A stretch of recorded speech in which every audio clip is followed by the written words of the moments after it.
L'histoire de Peter Pan, elle commence par une phrase que j'aime beaucoup. Tous les enfants grandissent, sauf un. Bon, Peter Pan, je pense que c'est un nom qui vous parle, hein. Vous avez tous vu le Disney quand vous étiez petit. Moi, pas. J'avoue, le Disney, je l'ai vu beaucoup plus tard, mais j'étais pas petit quand j'ai vu Peter Pan. Bref, il y a eu plein de choses qui ont été faites dessus. Des bouquins, des adaptations en film, des adaptations en BD, et c'est d'une dont on va parler.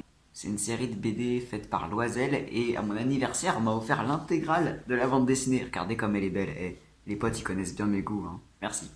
Et si je vous en parle, c'est pas pour la beauté des illustrations, même si elles sont super belles, c'est pour avoir l'occasion de vous parler un peu plus de Peter Pan. Le vrai Peter Pan, pas celui de Disney. Le vrai, celui du bouquin original. Pour les trois du fond qui savent pas ce que c'est, Peter Pan, c'est l'histoire d'un gamin qui veut pas grandir, qui ne grandit pas, qui vit dans un pays imaginaire et qui a déclaré la guerre aux adultes, qui refuse le monde adulte, qui veut rester un enfant toute sa vie, avec ce que ça implique d'avantages et beaucoup d'inconvénients. Et d'un côté, Peter Pan, ça a le côté candide, ah, un monde merveilleux, où on reste des enfants toute sa vie. Sauf que c'est très loin d'être l'île aux enfants avec Casimir. Ah, là, c'est un monde merveilleux, avec que des enfants, tout le monde est joyeux. Peter Pan et le pays imaginaire, ouais, c'est pas top non plus. C'est le monde des enfants, mais poussé à l'extrême. Qu'est-ce que ça fait de ne pas grandir, de ne pas vouloir grandir? La BD de Loisel, elle est sympatoche. Oui, sympatoche, je suis prof de français, j'ai le droit de dire sympatoche. Elle est sympatoche, disais-je, parce qu'elle essaie de raconter l'histoire de Peter Pan, le petit garçon, d'essayer d'expliquer comment est-ce qu'il est devenu un petit garçon dans une île imaginaire. Au début, Loisel, il décide de faire de Peter Pan un gamin des rues. Un gamin des rues dans l'East End londonien du 19e siècle, autant dire que c'est la pire période pour être un enfant. À cette période-là, Londres, c'était rempli de gamins des rues. Oliver Twist et compagnie, hein, c'est pas pour rien que Charles Dickens il a parlé d'Oliver Twist dans ses bouquins. C'est qu'à l'époque, tu fais trois pas dans Londres, t'as des gamins des rues qui popent absolument partout. Plutôt des gamins pauvres, hein. Donc c'est vraiment la sale ambiance. Dans les premières pages de Peter Pan, c'est l'enfer. Peter, il est livré à lui-même et il est confronté à tout ce que les adultes font de pire. Bon bah le sexe, la drogue, l'alcool, hein, la violence. Bon, ça on connaît, hein, on est plus des petits, mais c'est fait de façon très trash. La BD de Loisel, putain qu'est-ce qu'elle est trash. Faut pas avoir peur des illustrations. Je vous en mets quelques-unes, mais il y a mille fois pire. Mais ça pose le décor. Tu comprends directement pourquoi dans la tête d'un gamin, les adultes c'est des connards. Pourquoi tu te dis en tant qu'enfant, putain, je ne veux jamais devenir adulte. Et je pense qu'on s'est tous dit ça quand on était enfant. Moi, je me le disais souvent, je me rappelle, quand j'avais 8, 9, 10 ans, je me disais, moi, je veux pas devenir adulte, moi, j'aime pas les adultes. Résultat, je suis prof, hein. Je sais pas si c'est vraiment bien. Mais en tout cas, l'exposition des thématiques de l'histoire, elle est efficace, hein. Dès le début, adulte, dans la bouche de Peter, ça devient une insulte. Et c'est raccord. C'est tout à fait raccord. Et puis très vite, il se fait embarquer par la fée Clochette, dont on va reparler de la fée Clochette, pour aller dans un pays imaginaire, un pays à l'abri des adultes. Même s'il y a des adultes quand même, il y a des pirates et tout, mais c'est quand même un pays où en tant qu'enfant tu peux faire ta loi. Le pays imaginaire. Dans le Disney, il a un côté vachement magnifique, hein, vachement ah le pays imaginaire, suivre la deuxième étoile là de je sais plus quoi. Alors le pays imaginaire, ouais c'est stylé, il y a des aventures et tout. Tu peux vivre des aventures comme en rêvent les petits enfants. Tu sais, tu peux jouer les pirates, tu peux trouver des trésors, tu peux voler, c'est quand même super. Qui n'a jamais rêvé de voler quand il était enfant? Mais le pays imaginaire, c'est encore une fois, hein, c'est pas l'île de Casimir. C'est-à-dire que il n'y a pas de thématique d'adulte, mais il y a du danger quand même. Tu peux tout à fait mourir dans le pays imaginaire. T'as un gros crocodile, t'es celui qui est dans le Disney aussi.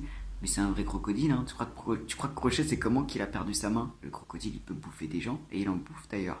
C'est terrible. La mort, elle est partout, hein, dans le pays imaginaire. Enfin, partout. Elle est pas moins présente que dans la réalité. Et c'est là que ça fait un décalage. C'est que Peter, il refuse de voir ça.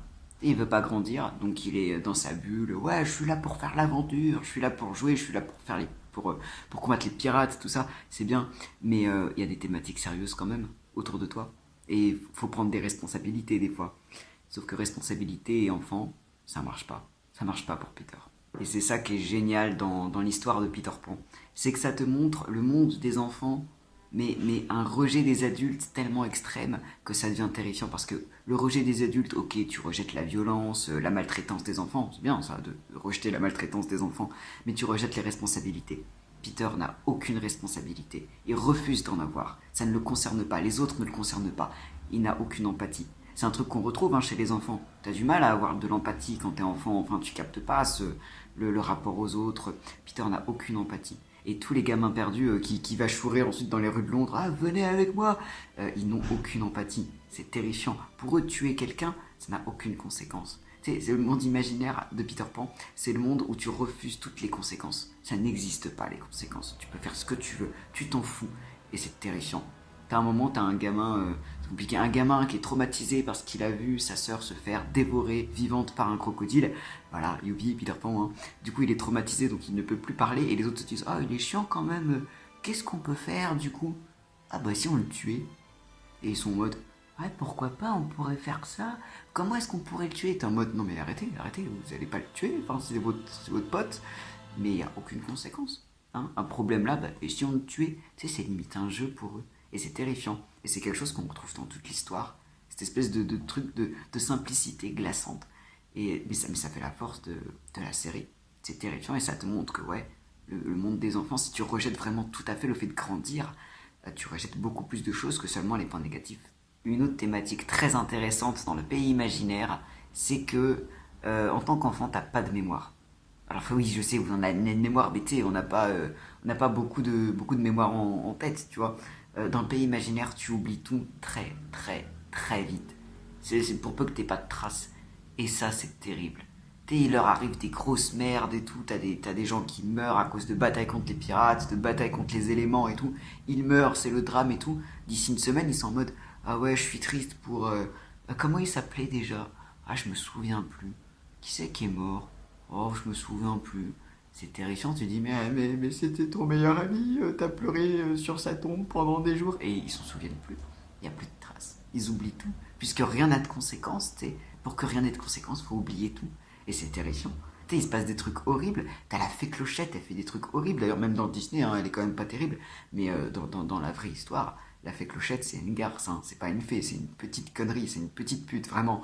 Elle fait des trucs horribles, donc elle disparaît, genre, ah, Clochette, c'est une connasse, c'est une salope, faut la dégommer quand elle reviendra. Mais tu parles, la fée Clochette, elle sait qu'elle a qu'à se barrer pendant 3 semaines, elle va revenir, et les autres auront oublié ce qu'elle a fait. Et c'est ce qui se passe. Tu sais, elle fait des trucs horribles, elle pousse des gens au suicide, au meurtre, et elle revient. Oh Clochette, bah, ça fait longtemps qu'on t'avait pas vu, pourquoi t'étais partie? Et tu te dis, putain, vous avez oublié, mais au secours, c'est un monstre, essayez de vous en souvenir, elle a tué vos potes. Et ça, c'est terrifiant. Mais en même temps, c'est ça, si tu veux rester un enfant, si tu veux rester, garder l'innocence, rester pur ou quoi, t'es obligé de mettre ta mémoire sur pause, hein, dans la vie. Pas forcément dans le monde des adultes de Londres au 19e siècle, mais dans la vie en général, il t'arrive des conneries. Si tu veux vraiment en être protégé, ne pas avoir de conséquences nulle part, ne pas avoir d'empathie ni rien, faut devenir amnésique. Mais c'est terrifiant, c'est terrifiant. Et pourquoi ça marche aussi bien? Parce que les gamins, ils savent pas lire. Les gamins, les garçons perdus, là, ils savent pas lire. Et quand tu sais pas lire, tu peux pas écrire. Et quand tu peux pas écrire, tu peux pas garder de traces. Ils peuvent pas garder de traces. Ça, c'est super intéressant. C'est une thématique très intéressante du bouquin de Loisel. C'est que fait que tu peux pas écrire. Tu peux pas raconter ce qui s'est passé. Comment tu peux en garder une trace pour plus tard? Ça pose aussi cette question-là, tu vois. Et Peter, c'est le seul à savoir lire et écrire. C'est pour ça que c'est le chef. Mais les seules choses qu'il sait lire et les seuls bouquins qu'il a, c'est des bouquins d'histoire. Mais pas d'histoire, l'histoire, mais des histoires Ulysse, l'Iliade, l'Odyssée, des histoires d'aventure. Donc il peut avoir un peu plus de mémoire que les autres. Il se sert de l'écriture à un moment pour garder, pour conserver en mémoire quelque chose de très important. Il raconte des histoires aux autres, mais concrètement, c'est tout. Le reste, il oublie autant que les autres. Donc c'est terrifiant. C'est vraiment un monde horrible, Peter Pan. Et en même temps, ça a son charme. C'est ça qui est paradoxal, de toute façon, avec Peter Pan. Ça a son charme. À la fois, c'est un truc horrible, t'as l'impression, c'est vraiment le monde merveilleux qui tourne mal. Et en même temps, t'imagines tellement bien ce que c'est. T'imagines tellement bien pourquoi les garçons perdus, ils suivent Peter Pan malgré tout. Pourquoi est-ce qu'ils restent sur l'île malgré tout ce qui leur arrive. C'est parce que quand tu les imagines très bien à Londres, orphelins, en train de mourir, en train de crever de faim, sans personne, entourés de violence, d'alcool, d'adultes qui sont horribles, qui sont des dangers pour les enfants. T'imagines tellement bien leur espoir que ça donne quand tu vois un gamin qui vole dans la nuit, d'un enfant qui dit je vais vous emmener dans un monde merveilleux où il n'y a pas d'adultes, où on grandit jamais. T'imagines très bien ce qu'ils ont pu ressentir. Et tu l'imagines quand tu lis cette page-là, t'imagines très bien cette sensation d'entendre toquer à ta fenêtre un gamin, une espèce de dieu des enfants qui arrive et qui dit viens avec moi, je vais te sauver de tout ça. Ça fait rêver quand même, ça fait rêver. Et tu comprends qu'à l'époque du bouquin au 19e siècle, que des gamins aient pu rêver d'un Peter Pan qui un jour viendrait et les emmènerait au loin, en mode Mary Poppins, tu vois. Non, je comprends, ça marche. Tu sais que c'est quelque chose de pas bien, tu vois, de pas forcément bien, qu'il y a des gros problèmes, mais ça marche. Ça marche. T'as envie de les suivre, t'as envie de le suivre. C'est vraiment l'enfance poussée à l'extrême. C'est d'un côté, le pays imaginaire, il est plein de dangers. C'est vraiment, tu te dis, mais c'est horrible, enfin, il y a autant de dangers que n'importe où ailleurs, mais c'est grave, quoi. Et en même temps, tout n'est qu'un jeu. Peter, il joue. C'est le chef de sa bande, mais tu sais, vraiment, en tant qu'enfant, il arrête pas de dire, ah, c'est moi le chef. Il combat les pirates, t'as vraiment l'impression qu'il aime. Enfin, tu vois ce garçon qui aime jouer aux pirates, en fait, qui aime se déguiser en pirate, t'as vraiment ça. C'est très étrange, en fait. C'est à la fois intéressant, comme Team X, et en même temps un peu malsain. Ouais. Alors, les bandes dessinées de Loisel, elles sont en 6 tomes, je crois. Ça, c'est l'intégrale. Regardez la taille de l'intégrale. Ah, on voit que c'est un intégral de 6 BD à la base. Il y a beaucoup de choses qui sont faites dans cette BD. Plein de petites thématiques aussi, enfin, de sous-intrigues. Et c'est un peu le reproche que je ferais à Loisel. C'est qu'il lance plein de pistes n'importe où. Sur le Capitaine Crochet aussi, je vous spoile pas, mais on apprend beaucoup de choses sur d'où est-ce qu'il vient aussi. Quels sont forcément. Pourquoi est-ce qu'il en veut autant à Peter. Euh, mais j'ai l'impression qu'il manque des choses en fait. Il y a tellement de sous-intrigues qui sont arrivées, même dans le monde des adultes, où on revient régulièrement. Le monde des adultes, je parle comme Peter Pan maintenant. Le monde réel, je veux dire, on voit souvent dans le monde réel, il y a des sous-intrigues aussi sur la mère de Peter. Et t'as l'impression que ça va pas au bout des choses. Je sais pas si je suis très clair dans ce que je dis, mais tu vois, c'est un peu bizarre. On a l'impression qu'il manque un tome en fait pour tout boucler. T'as des gros trucs qui sont amenés, genre regardez, révélation, et hop là, et repartent automatiquement. T'es en mode, mais attendez, faudrait peut-être développer, c'est quand même intéressant. C'est peut-être un peu le reproche que je ferais. Ça fait plein de fouillis un peu partout, et la fin, bah tu restes un peu sur ta fin. Tu dis, ah, c'est comme ça que ça finit. Enfin, il n'y a pas vraiment de fin. En même temps, c'est logique hein, qu'il n'y a pas vraiment de fin. Hein. Si les gamins grandissent pas, s'il n'y a pas de conséquences, hein, c'est une boucle éternelle, tu vois. Mais quand même, ça fait bizarre. Je sais pas si c'était voulu ou pas, mais c'est. Il y a des trucs, tu te dis, ah, ça aurait mérité d'être développé plus. Donc c'est un peu dommage là-dessus. Mais n'empêche, la BD, elle est quand même top. Elle est quand même top. On pourrait facilement comparer le Peter Pan au Petit Prince, en fait. Tu sais, les deux figures un peu enfantines du lot. Mais c'est qui sont totalement l'inverse, en fait. Le Petit Prince, le roman du Petit Prince, c'est fait pour montrer que les enfants, c'est trop bien. Garder son âme d'enfant, c'est important. Les enfants sont supérieurs à nous. Nous, les adultes, on est dans l'absurde. Et Peter Pan, la morale, ce serait plus. C'est pas bien de. Enfin, les adultes, c'est pas toujours bien, mais c'est bien de grandir quand même.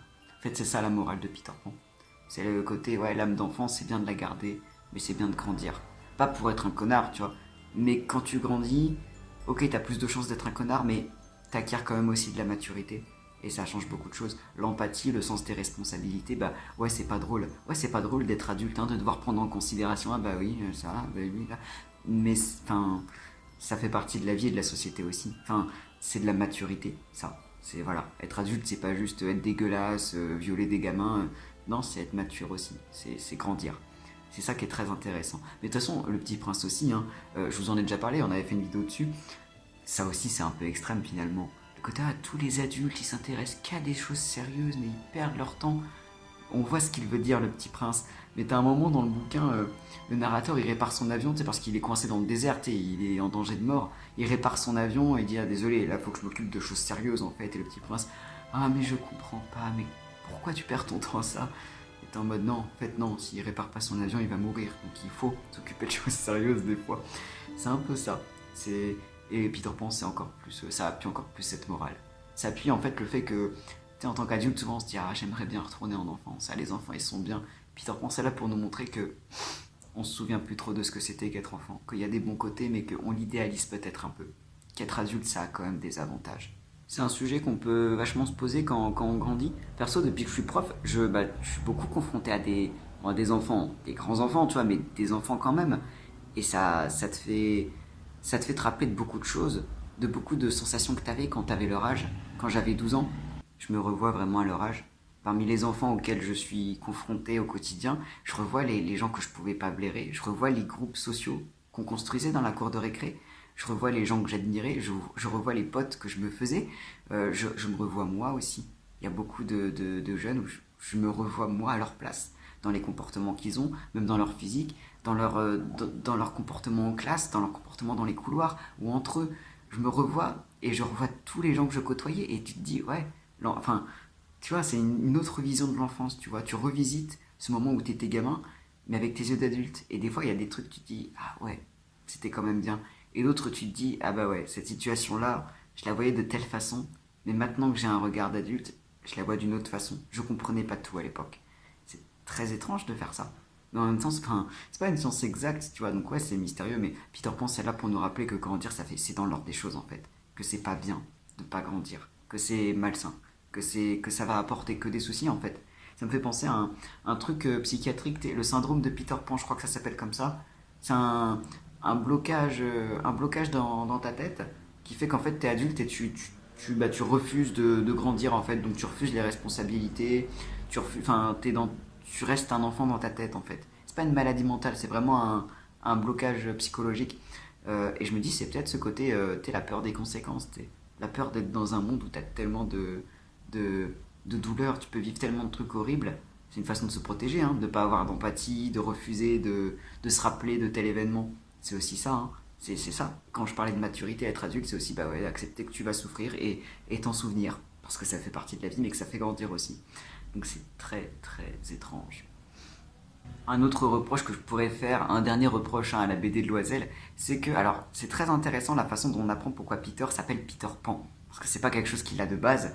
On apprend pourquoi finalement on s'appelle Peter Pan et la raison est pas mal. Sauf qu'elle est elle est vachement répétée plusieurs fois. Au bout d'un moment, t'es en mode oui, oui, j'ai compris Peter Pan, oui, j'ai compris. Mais en fait, je sais pas si c'est ça parce que j'ai l'intégrale ou parce que c'est comme ça dans les BD. Parce que j'ai l'intégrale, donc je me tape toutes les BD à la suite. Et tu sais, souvent, quand t'es dans une série de BD, t'es au début d'une histoire, on te rappelle un petit peu des événements qui sont passés avant, c'est comme ça dans les films aussi. Donc ça se trouve, en fait, c'était juste des rappels. Et moi, vu que j'ai tout lu à la suite, j'étais en mode oui, je sais. Donc je sais pas. Mais ce que je sais en tout cas, c'est que Loisel, là, Peter Pan, je te conseille à 1000% de se retaper le Disney aussi. Mais avec cette vision-là, cette vision d'un enfant qui est pas forcément adorable, tu vois. Ça peut être intéressant. Et de lire le bouquin original aussi et l'adaptation en théâtre et toutes les autres adaptations en fait. C'est vraiment quelque chose d'intéressant. C'est la question, ouais, grandir, c'est chiant, mais est-ce que c'est pas nécessaire quand même?